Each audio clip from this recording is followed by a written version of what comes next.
आदित्यनाथ जी की मैं आप सबके चरणों में अपना शीश झुकाकर प्रणाम निवेदित करता हूं। आप इतनी प्रचंड गर्मी में इतने देर से आप सुनने के लिए रुके, इसके लिए आपके प्रति आभार व्यक्त करता हूं। धन्यवाद। जय हिंद, जय भारत। जिनका बेसब्री से आप सबको इंतजार था, उत्तर प्रदेश के यशस्वी मुख्यमंत्री, हिंदू हृदय सम्राट, हिंदुस्तान के दिलों की धड़कन।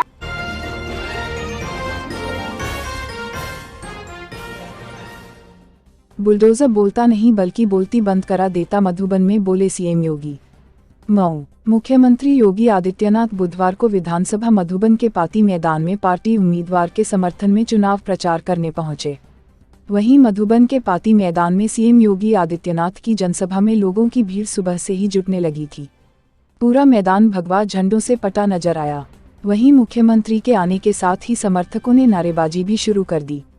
मंच से मुख्यमंत्री योगी आदित्यनाथ ने केंद्र और राज्य सरकार के जनहित योजनाओं की जानकारी देने के साथ ही विपक्षी दलों पर भी जोरदार हमला बोला। सपा ने किया कब्रिस्तान का विकास। उन्होंने कहा, सपा ने कब्रिस्तान का ही विकास किया है। सुरक्षा सबको दी जा रही है, वहीं माफियाओं को रौंदने का काम किया गया है। बुलडोजर बोलता नहीं, बोलती बंद करता है। एक माफिया मऊ में गोली चला रहा था। कार की बोनट पर बैठकर वह गोली चलाता था, आज कीड़े की तरह रेंग रहा है। जनता से अपील किया कि चारों सीटों को जिताएं। पिछली बार दगाबाज ने धोखा दिया, अब की बार मौका नहीं मिलेगा। 6वें में भाजपा 275 पार। मुख्यमंत्री ने मंच से विपक्ष पर हमला बोलते हुए कहा कि आज मुझे मधुबन में आने का अवसर मिला है। 5 चरणों का मतदान खत्म हो चुका है, 6वां चरण आ चुका है। रुझान में भाजपा को पूर्ण बहुमत मिल रहा है। 6वें में जोरदार झटके लगेंगे, भाजपा 275 पार करेगी। 2017 से पहले नहीं मिली बिजली। उन्होंने कहा कि 2017 के पहले बिजली मिलती थी, जवाब नहीं में मिला। जाति धर्म देखकर पहले बिजली दी जाती थी। कोरोना में सबको वैक्सीन दी जा रही है। सपा और बसपा सब बिक जाती है। जरूरतमंदों को फ्री में राशन मिल रहा है। पहले सपा के गुर्गे राशन खाते थे और बसपा में हाथी राशन को खाता था। वहीं भाजपा में सबको सुरक्षा और सबको सम्मान दिया जा रहा है। 10 मार्च के बाद शांत हो जाएगी गर्मी। दोपहर 12 बजे के बाद मुख्यमंत्री योगी आदित्यनाथ का हेलीकॉप्टर कोपागंज के बापू इंटर कॉलेज परिसर में उतरा।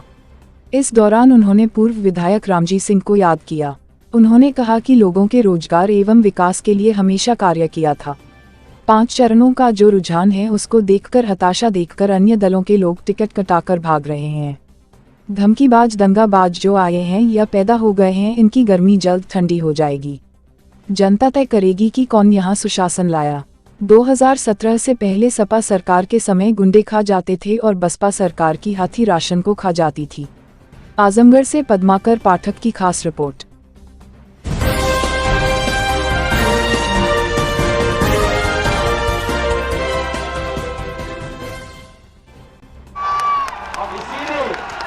मैं आया हूं आज आजमगढ़ में फिर से आपसे कहने के लिए कि भाइयों बहनों,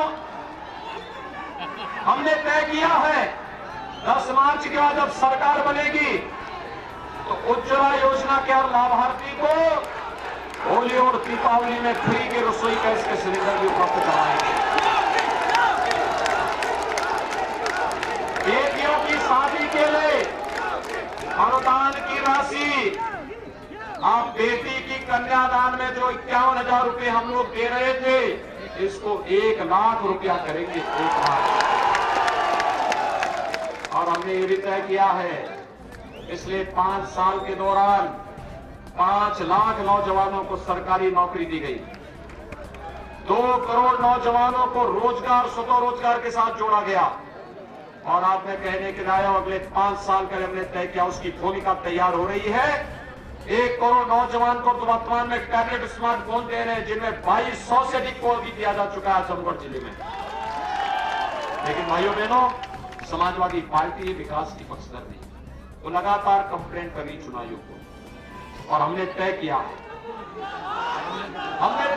है कि अभी तो 1 करोड़ दे रहे, कंप्लेंट किए हैं, अब इसको हम 2 करोड़ करेंगे। 2 करोड़ नौजवानों का टैबलेट स्मार्टफोन, इसका खर्चा मां बाप के ऊपर नहीं आएगा, सब सरकार वहन करेगी। सपा के लोग परेशान हैं, कह रहे साहब आपने विकास कराया, आखिर हमने भी तो कराया। मैंने कहा बताओ कोई विकास का कार्य जो तुमने कराया हो। तो उन्होंने कहा तो वहां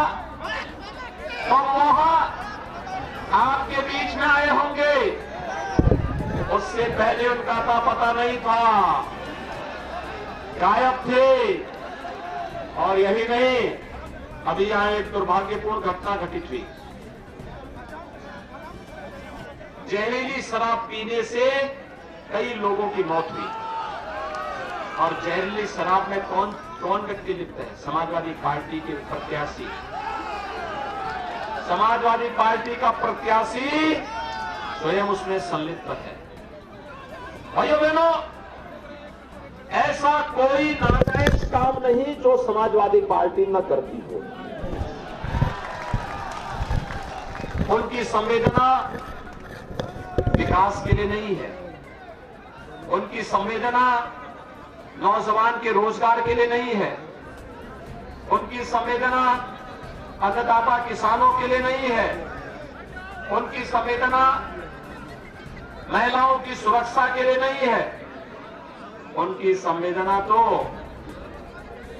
पेशेवर माफिया और अपराधियों के लिए, उनकी संवेदना तो आतंकवादियों के प्रति है, और उनकी संवेदना पेशेवर गुंडे और माफियाओं के प्रति है। उनके समय में जब प्रदेश में भूख से मौतें हो रही थी, तब प्रदेश में अखिलेश यादव और मुलायम सिंह जी की सरकार थी या बसपा की? 38 आतंकवादियों को फांसी की सजा दी है। जो आतंकवादी फांसी की सजा पाए हैं, उसमें से कुछ आतंकवादियों का संबंध आजमगढ़ से भी है, और एक आतंकवादी के पिता समाजवादी पार्टी के सक्रिय कार्यकर्ता हैं। आप आश्चर्य करेंगे, समाजवादी पार्टी ने आजमगढ़ के नौजवानों के सामने, आजमगढ़ के नागरिकों के सामने पहचान का संकट खड़ा किया। आतंकवाद को प्रेरित और प्रोत्साहित करके, पेशेवर माफिया और अपराधियों को संरक्षण दे करके, गुंडागर्दी को फैला करके, मैं पूछना चाहता हूं, हम कोरोना कालखंड में जी रहे हैं। भाइयों बहनों, कोरोना कालखंड में मुझे एक बात बताइए कि भारतीय जनता पार्टी की डबल इंजन सरकार ने प्रधानमंत्री मोदी जी के नेतृत्व में फ्री में टेस्ट, फ्री में उपचार, फ्री में वैक्सीन दी। कितने लोगों ने यहां वैक्सीन ली है? वैक्सीन का पैसा तो नहीं लगा। अगर सपा बसपा की सरकार होती, यही वैक्सीन मार्केट में बिक जाती, गरीबों को नहीं मिलती। आप मानते नहीं इस बात को? यानी ये लोग बाजार में इसको बेच देते। भाइयों बहनों, और फ्री में वैक्सीन, सबको वैक्सीन। और डबल इंजन की सरकार है, महीने में हर गरीब को पिछले 5 वर्ष के दौरान लगभग 1 दर्जन बार मैं आपके बीच में आया हूं। और भाइयों बहनों, जब भी मैं आया, आजमगढ़ के विकास और आजमगढ़ को एक नई पहचान दिलाने के लिए आया हूं। एक तरफ भारतीय जनता पार्टी की डबल इंजन की सरकार प्रधानमंत्री मोदी जी के नेतृत्व में, उनके मार्गदर्शन में आजमगढ़ को एक नई पहचान दे रहा है। आजमगढ़ पूर्वांचल एक्सप्रेस वे के साथ जुड़ गया है। आजमगढ़ में महाराज सुहेलदेव जी के नाम पे एक विश्वविद्यालय की स्थापना का कार्य प्रारंभ हो गया है। आजमगढ़ में एयरपोर्ट का निर्माण हो रहा है। आजमगढ़ में चीनी मिल का विस्तारीकरण हो चुका है। आजमगढ़ में हर गांव और हर मजरे को विद्युतीकरण के साथ जोड़ा गया है। आजमगढ़ में हर घर नल की योजना भी स्वीकृत की गई है और आजमगढ़ जिले को तो 36 से लेकर 40 लाख लोग हर महीने राशन प्राप्त कर रहे हैं उत्तर प्रदेश सरकार और भारत सरकार की तरफ से। दाल, तेल और नमक भी मिल रहा है ना? क्या ये 17 के पहले मिलता था क्या? सपा बसपा की सरकार में मिलता था? दूसरा, 17 के पहले क्या आपको बिजली मिलती थी? आज तो बिजली आ रही होगी ना? 17 के पहले बिजली की भी जाती और मशक हुआ करता था। वही बहनों, ईद और मुहर्रम रहेगा तो बिजली आएगी, लेकिन होली और दीपावली को गायब हो जाती है। हमने तो सबका साथ सबके विकास की बात की। याद करिए, यहां सिवली नेशनल कॉलेज में अजीत राय की हत्या हुई थी और समाजवादी पार्टी की सरकार थी। जब सुन्नर यादव की हत्या हुई थी तब भी समाजवादी पार्टी की सरकार थी। कितना बड़ा आंदोलन खड़ा किया गया था। लेकिन भाइयों बहनों, सुन्नर यादव की हत्या रही हो या अजीत राय की हत्या, समाजवादी पार्टी की सरकार या तो यहां के हिंदुओं की हत्या करवाती थी या आतंकवादियों को प्रेरित और प्रोत्साहित करती थी। उसने पहचान का संकट खड़ा किया। आजमगढ़ के नौजवान देश के अंदर कहीं जाते थे, उनको होटल में कमरा नहीं मिलता था, धर्मशाला में उनको रहने की जगह नहीं मिलती थी। आज मैं कह सकता हूं, 5 साल से भारतीय जनता पार्टी की सरकार प्रदेश में है।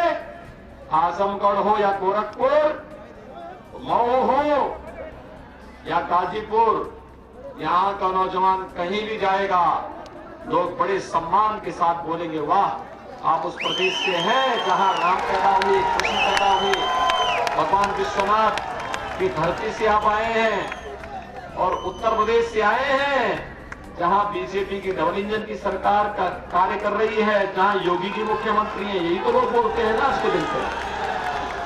आज आपको एक पहचान मिली है, समाजवादी पार्टी ने इस पहचान को डुबोने का काम किया। मैं पूछना चाहता हूं आजमगढ़ वासियों से, क्या कोरोना के दौरान तो मैंने 3 बार आजमगढ़ का दौरा किया था, क्या आपके सांसद कभी आए हैं उस दौरान? भारतीय जनता पार्टी के क्षेत्रीय अध्यक्ष डॉक्टर धर्मेंद्र सिंह जी,